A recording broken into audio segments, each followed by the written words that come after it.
এখন যে সমস্ত লেবুর গুটি সেট হচ্ছে সেগুলো যাতে দ্রুত বাড়িয়ে নেওয়া যায় সেজন্য সুষম ও পুষ্টিকর খাদ্যের যোগান দেওয়া অত্যন্ত জরুরি। না হলে পুষ্টির অভাবে সেট হওয়া লেবুর গুটি ঝরে পড়বে। তো এটা যাতে না হয় সেজন্য এখনই গাছে কি খাবার দেবেন, পাশাপাশি এ সময় লেবু গাছের ওভারঅল পরিচর্যা কি করবেন তাই নিয়েই আজকের ভিডিও। স্কিপ না করে পুরো ভিডিও মন দিয়ে দেখতে থাকুন। নমস্কার, ভার্চুয়াল গার্ডেনিং টিপস ইউটিউব চ্যানেলে আপনাদেরকে স্বাগত জানাই। প্রথমেই বলবো ফার্টিলাইজারের কথা।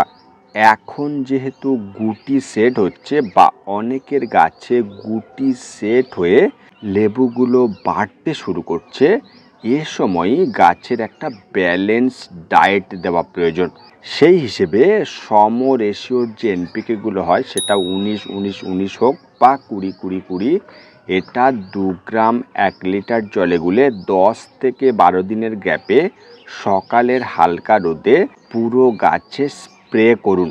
গোড়ায়ও দিতে পারেন, তবে স্প্রে করলে কাজটা সবচেয়ে ভালো হয়। এই ছোট অবস্থা থেকে লেবুর শেপ যাতে ঠিক থাকে এবং লেবু যখন ধীরে ধীরে বাড়তে থাকবে যাতে ফেটে না যায়, সেজন্য এখনই একবার অনুখাদ্য গাছে স্প্রে করবেন। সেটা অ্যাগ্রোমিন গোল্ড হোক বা বায়োফিটেক্স। 1.5 থেকে 2 ml 1 লিটার জলে গুলে এখনই একবার গাছে স্প্রে করুন। এখন যেহেতু ওয়েদার চেঞ্জের সময়, দিন ও রাতের যে তাপমাত্রা সেটা অনেকটা কম বেশি হচ্ছে, পাশাপাশি দেখবেন যে এখন হঠাৎ করেই সকালে কুয়াশা পড়ছে। সেজন্য এ সময় পোকামাকড়ের পাশাপাশি অপকারী ফাঙ্গাসের আক্রমণের দরুন লেবু সেট হওয়ার পরও অনেক সময় ঝরে যায়। এটা যাতে না হয় সেজন্য নিয়ম করে মাসে 2 বার অর্থাৎ 15 দিন অন্তর কাকা পেস্টিসাইড 1.5 থেকে 2 ml 1 লিটার জলে গুলে বিকেলের পর স্প্রে করবেন। পেস্টিসাইড গাছে দেওয়ার 3 থেকে 4 দিন পর সাফ ফাঙ্গিসাইড 1.5 থেকে 2 গ্রাম 1 লিটার জলে গুলে স্প্রে করবেন। বাংলাদেশি বন্ধুরা সাফের বদলে ম্যানসার দেবেন। এক্ষেত্রে জানিয়ে রাখি, অনেকেই এই ভুলটা করেন যে সময় বাঁচাতে এনপিকে, অনুখাদ্য, কীটনাশক, ফাঙ্গিসাইড একসঙ্গে গুলে গাছে স্প্রে করেন। এটা কিন্তু একেবারেই করবেন না। ঠিক যেভাবে বললাম, প্রথমে এনপিকে, তারপর অনুখাদ্য, এরপর কীটনাশক এবং তারপর ফাঙ্গিসাইড, অর্থাৎ এরকম স্টেপ বাই স্টেপ গাছে স্প্রে করবেন।